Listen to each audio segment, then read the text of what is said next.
Alhamdulillah wassalatu wassalamu ala Rasulillah wa ala alihi wa sahbihi wa mawala la haula wa la quwata illa billah amma ba'd.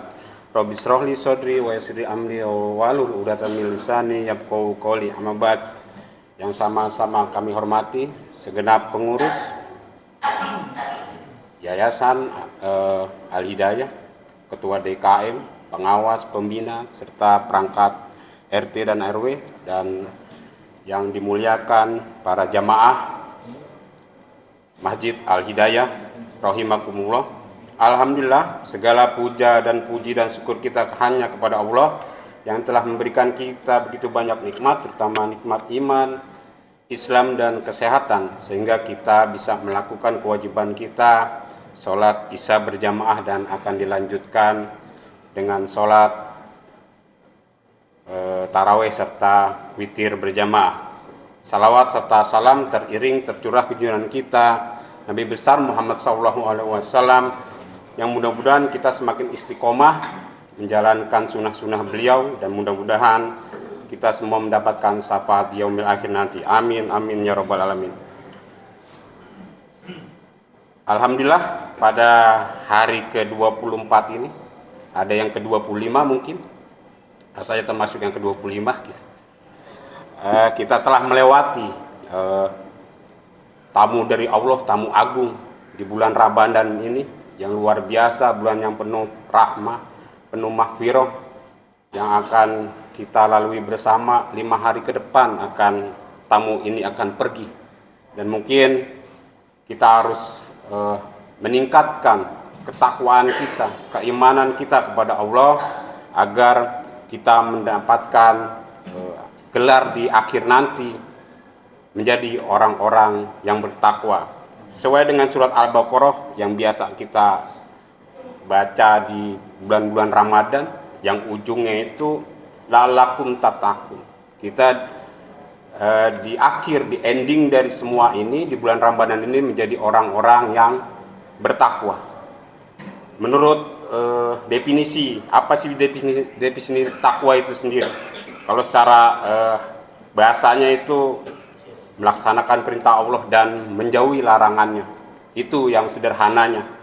Dan menurut Buya Hamka, terkait dengan takwa itu tidak diartikan hanya sebagai ada rasa takut kita kepada Allah, tapi di situ terdapat rasa cinta, kasih, harap, cemas, tawakal, serta ridho dan sabar. Itu menurut Buya Hamka. Dan ada sahabat Nabi terkait dengan takwa itu, ya dia seorang perawi hadis yang terkenal, ya Abu Hurairah. Ketika ditanyakan terkait dengan takwa oleh salah satu sahabat, apa itu takwa?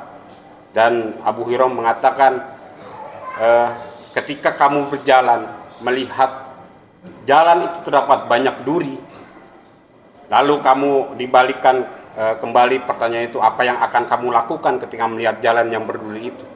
Dan orang itu menjawab, saya akan menghindarinya, melompatinya, atau memang tidak berjalan di jalan yang terdapat duri itu. Itu semacam istilah yang memang disebutkan oleh Abu Hurairah. Nah, itu menandakan bahwa duri yang itu dinyatakan sebagai dosa-dosa, atau memang yang perbuatan yang bisa melanggar dosa, dan itulah harus yang kita hindari. Itu pernyataan dari Abu Hurairah. Sebegitu pentingnya kata takwa itu. Jadi di dalam Al-Quran sekitar 245 sampai 254 kali disebutkan dalam hal takwa dan definisi yang lainnya.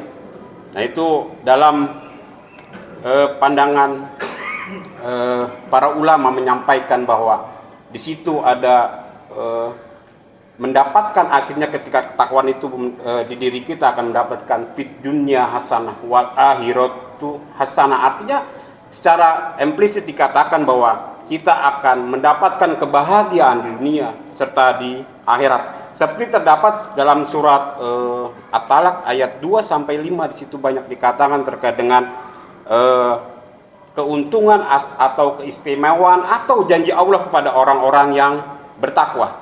Yang pertama di ayat 2, di akhir ujung ayat kedua, wa may yattaqillaha yaj'al lahu mahroza.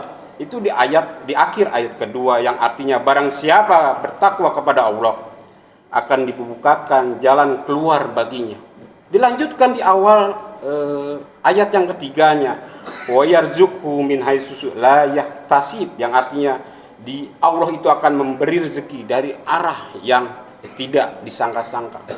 Luar biasanya takwa itu dalam hal kehidupan di dunia. Allah akan memberikan jalan keluar, Allah akan memberikan rezeki kepada kita. Selanjutnya di ayat keempat juga dikatakan, wa may yattaqillaha yaj'al lahu min amrihi yusra.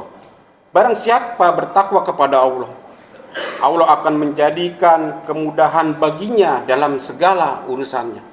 Sering kita dalam surat Al-Insyirah juga dikatakan, fa innamal usri yusra. Di dalam satu kesulitan, Allah itu menyertakan luar biasa kemudahan.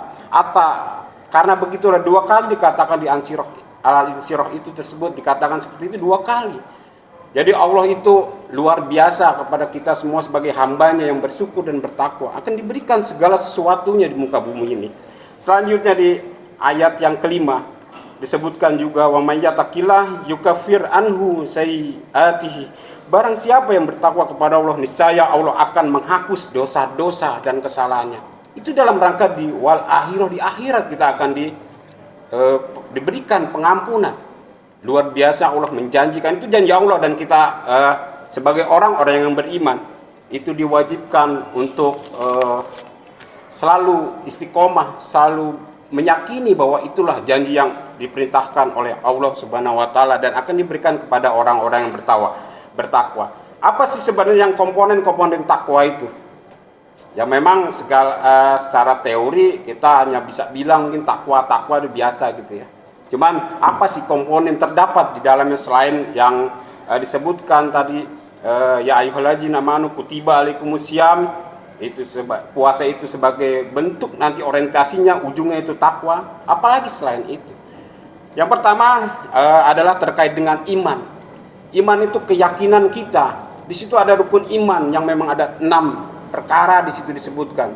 Yakin kita kepada Allah, yakin kita kepada malaikat, yakin kita kepada Rasulnya, yakin kita kepada kitab-kitabnya, yakin di situ ada hari kiamat, hari pembuktian, hari istilahnya penghitungan kita, amal baik dan amal buruk kita dihitung. Lalu di situ ada qada dan qadar, takdir kita. Kita nanti tidak bisa memilih lahir kita dengan orang tua yang kaya atau miskin, atau memang kita maunya meninggal itu nanti saja. Nah, itu sudah ditakdirkan, sudah di lauh mahfuz bahwa dinyatakan ketika ruh ditiupkan ke dalam rahim anak manusia itu sudah diperkarakan seperti itu. Yang kedua terkait dengan itu adalah ilmu. Kita sudah diwariskan oleh baginda Rasulullah SAW berupa Al-Quran, hadis yang berisi sunnah-sunnah beliau. Kita tinggal menjalankan perintah yang terdapat dalam wahyu Allah dan menjalankan sunnah-sunnah beliau. Dan terakhir adalah terkait dengan amal.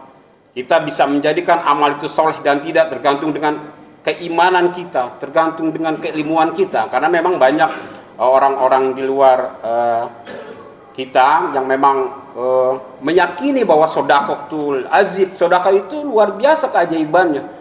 Banyak yang memang sering memberi dan dia diberikan kebalikannya oleh Allah berlipat ganda. Itu janji Allah kepada semuanya. Ya ayuhannas, kepada semua manusia, bukan kepada hanya orang muslim. Dan itu diyakini oleh orang-orang di luar atau di non-Islam, sehingga mereka mendapatkan kebaikan dari itu. Cuman dihitung nanti, dihisapkah amal segala sesuatunya itu di akhirat, di hari kiamat nanti, di hari pembuktian nanti, itu tergantung dengan keyakinan kita, keimanan kita hanya kepada Allah dan Rasulnya, serta mengamalkan ilmu yang terdapat di Al-Quran dan Sunnahnya. Mudah-mudahan kita semua di akhir-akhir Ramadan ini menjadikan kita pribadi-pribadi yang takwa, mendapat hasil yang luar biasa setelah Ramadan ini, sehingga kita semakin istiqomah dalam menjalankan perintah-perintahnya. Demikian Kurang lebihnya mohon maaf. Bila taufiq wa hidayah. Wassalamualaikum warahmatullahi wabarakatuh.